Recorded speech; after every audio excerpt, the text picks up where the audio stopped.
Welcome to I'd Play That for $1, powered by the World 101 Podcast Network. We are the internet's premier budget-friendly gaming podcast where we do rapid-fire roundtable reviews of games that we got our grubby little mitts on for less than $1. Joining me this week are my friends Chris John. Hi. Kathleen Jansen. Hello. And Todd Oxtra. Uncle Shane. So this week, let's talk about what we've been playing for $1 or less. Let's start with Chris. What you got? Well, I stole this from Todd, so I apologize. But, It's over. We're done, Chris. It's been nice knowing you. I'm out. I had this game in my my library for a while, and I got it free from the Epic Game Store. It is the Textorcist. I know there's a subline, isn't there? The story of like Ray Bibbia or something like that. Mm-hmm. Yeah, and this game was something.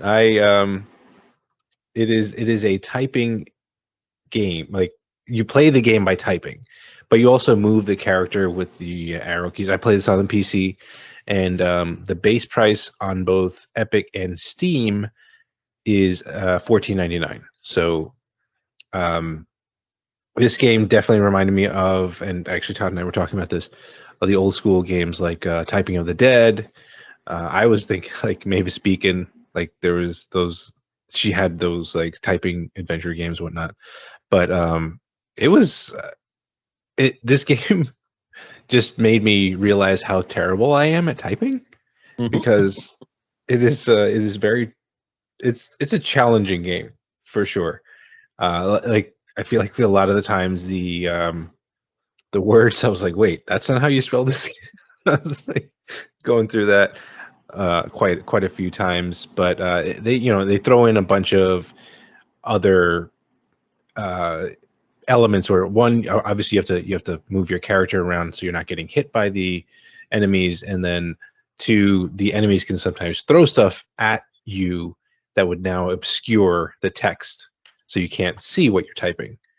So fun stuff like that, and it's actually pretty darn violent too. It is I guess a pixel based art style, and but it is cool. Like you play as Ray Bibbia, who's a exorcist, and he's going around trying to rid the world of demons and stuff like that. Yeah, I this is definitely a game that I would play for $1.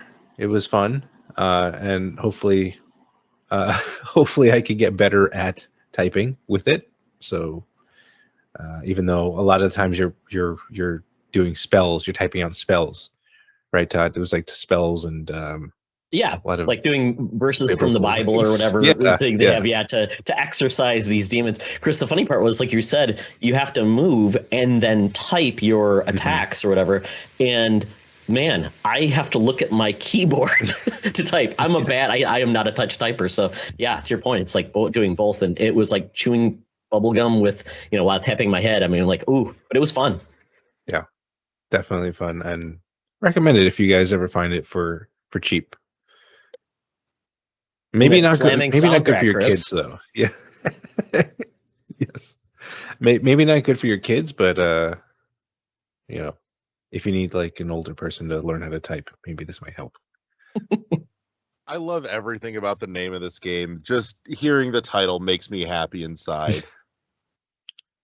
Yeah. Like I feel like there's a dad joke to be had somewhere there, and I want that dad joke.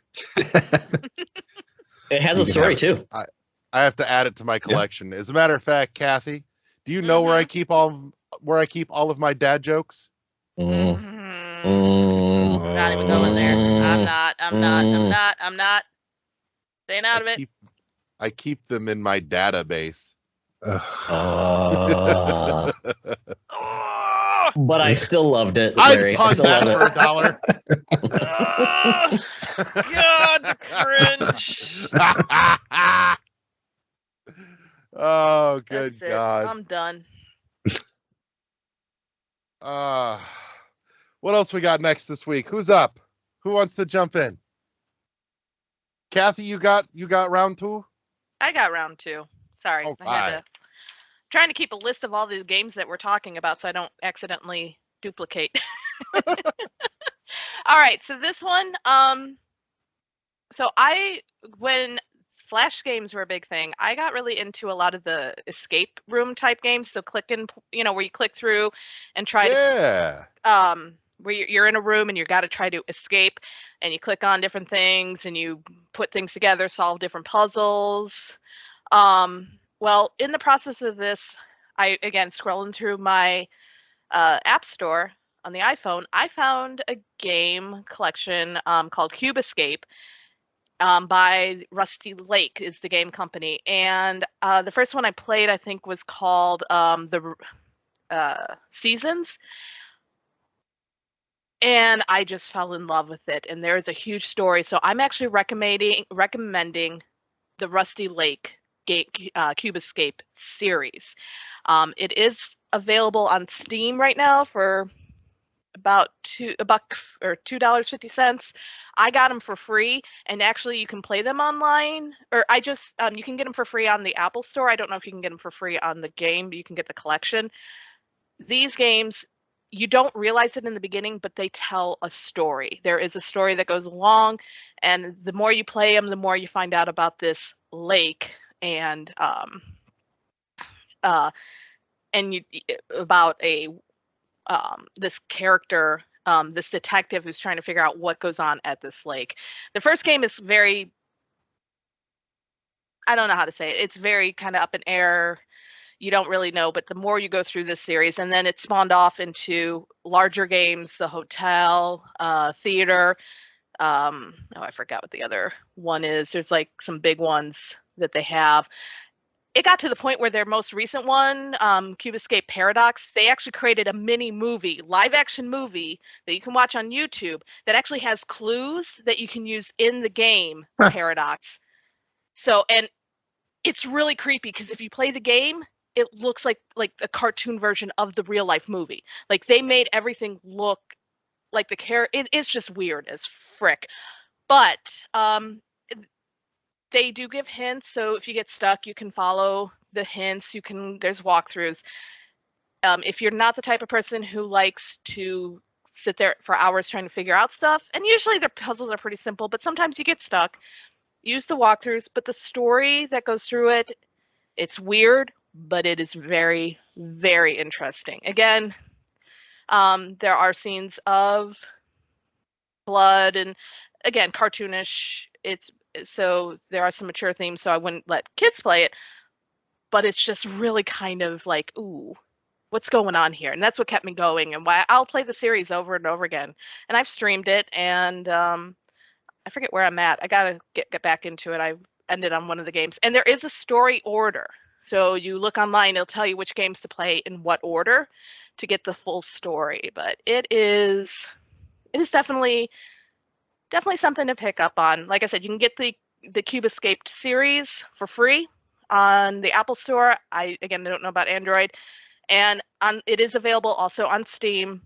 You can get the whole collection. And then some of them do cost, but get the base Cube Escape series for free and start there. And yeah, I love it. I loved it. I don't know why. I got like vibes of some reason. Maybe it's just the video that's playing right now on Steam, but like of WarioWare, like the way that it's like yeah. See, I wouldn't know because I never played WarioWare, so yeah. The art style definitely. Yeah. Yeah.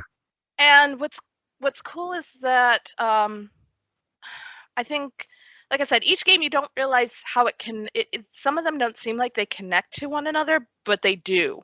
And it's not until you play through all of them that you start to realize where those connections are. Ooh, I like games that do that. Mm-hmm. So yeah, I was shocked when the recent one came out, the Cube Escape Paradox, because they're like, there's actually, you got the free version, and then there's a second game, of course, DLC. You got to pay for the second half, which I haven't done yet. But then you had the movie, which tied into the game, which, yeah, it was just weird.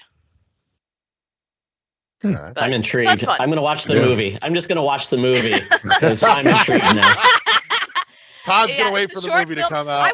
I was shocked when they went that far with it, and it's crazy. Yeah. Like this character, you don't realize it. Like I said, the very first game, you don't realize you're playing as this character, Dale, which is the name of the inspector. You really don't meet him until which game? Until you get to like the birthday party, the case 23, when you actually start investigating. It's really weird. Like I said, it all centers around this lake and the Rusty Lake mental health facility. So yeah, there's a lot of creep going on there. Final verdict? I would definitely play it for $1. Fantabulous. All right. Let's see. Todd, I believe you're up, correct? Yes, and I'm picking this game out of spite for Chris. So I also have a dueling typing game. Surprise! Ooh. Yes, Wow. yes. Yeah, I love how this is coming together. The game is called too many of these Epistory. games, this show's going to get stereotyped. Oh, thank you, Larry. What? I'm not that type of guy, Larry. Oh, thank God. Yeah, it's either called Epistory or Epistory. I'm not sure, but you know what? Either way, choose your own adventure. And how do you want to pronounce it? Epistory. I don't know if that is a real term or if it's made up. I don't know. Hey, I like it. So I don't know. My brain thinks Epistory. Yeah, Sure. that's what Yeah, I would same. say. which I've seen this game before, and I was always curious about it. I'm like, it looks really interesting, but the title just seems weird. So, but it was free on Amazon Prime Gaming. It's by Fishing Cactus Games. It's $14.99 on Steam, and you'll love this. A typing game on Switch. What? Oh boy. It is, because I guess you can use the on-screen touchscreen to type, which could be bad yeah. or good. That's Yeah. trouble. So buyer beware. I don't know how it plays on Switch, to be beyond belief, but it's $14.99 on Steam and also on Switch. So it's there if you want to play it and you have a Switch. But this game is interesting. The best way to describe this is it is a typing adventure story. You're in an origami type world where the pages come alive to form the world and the creatures and the domain. You see like pages flat, and then they are folded up to make all the things in the environment. So a very cool visual style. But it's all about, basically, it's about an author looking for inspiration, and you play as the author's muse to write a real story. And it plays out that way. So it's a keyboard-based game, so you're controlling it, and you're basically this character riding a fox. So it's very inventive and very clever looking. And everything is all about typing, once again, to open up a chest, to do damage. So you're typing in it, but it's not like the Textorcist where you're having to do multiple things and it's erratic. This one feels more about getting the typing in than moving around. So the typing is more about being strategic and doing those type of things versus we're going to be more arcadey, like to move the guy like Textorcist. So that would be the main difference. But I really enjoyed it. I thought it was really well done, really creative, and the mechanics seemed manageable. So your typing skills aren't going to be at play and having to do multiple things. So I thought it was a cool game, cool art style. So Epistory, I enjoyed it. Nice. I'm looking on the page on the eShop, and it does say that it can be controlled by typing words on an external keyboard. So I'm wondering if you can use like a USB keyboard.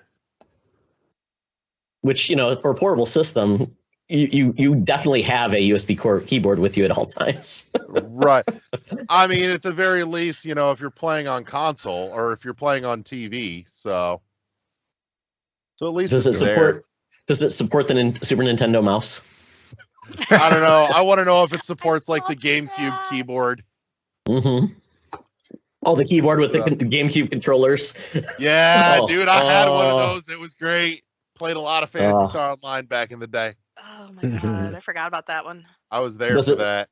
Does it support the what is it, Resident Evil chainsaw controller? Even better. I don't know about that, but I heard a rumor it might support the Onimusha sword controller. Oh my goodness, so good. Oh Lord.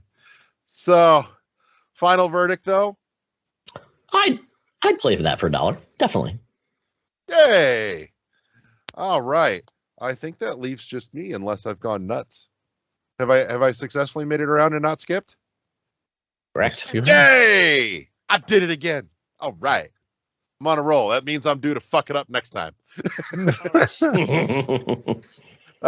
So this week I played me some Avicii Invector, which was free in my library from Twitch Prime. I love that game. I do too. It's so good. Avicii Invector is a on-rails rhythm game a la Frequency and Amplitude. And it's all done around the music of Avicii. And as goofy as it is, there's actually a little tiny thread of a story that doesn't really matter, but it's at least fun that it's there. Likes chocolate. Right, she's looking for her chocolate bar. Have you seen my chocolate bar? But this game is honestly a banger. It's a lot of fun to play, and for anybody that likes those type of rhythm rail rider games, this is definitely one that'll actually like test your skill set. You turn that difficulty up, and it'll really have you hopping and bopping. I also really like too that it's not strictly rail riding as well. Throughout the course of music tracks, you'll find that it goes or will alternate between like a flat rail, an encompassed triangle, and then it'll open up and no rail, and it's kind of like free fly semi on rail a la Star Fox. And you get all this rather seamlessly jammed together, and it's a lot of fun. And the music's great. At least, I like Avicii's music. Some of his stuff is not as, go-to for me, but there's a lot of really good stuff in there. And honestly, he's got a great variety in his library before he passed away. And it's pretty much all there. There's like 2 DLC packs that I think are $5 a piece. And I do know that the DLC packs they're not unreasonable for the $5 a pop. So for $10, you can finish out, all the content in the game. But I don't feel like they cut out anything like super staple in his library and save them for the DLC packs either. So most likely any of the stuff of his that you're really familiar with and you're really looking forward to is going to be in that base game, which is normally $20. It is well worth the $20, and honestly, the DLC is worth the $10 for the 2 packs together too.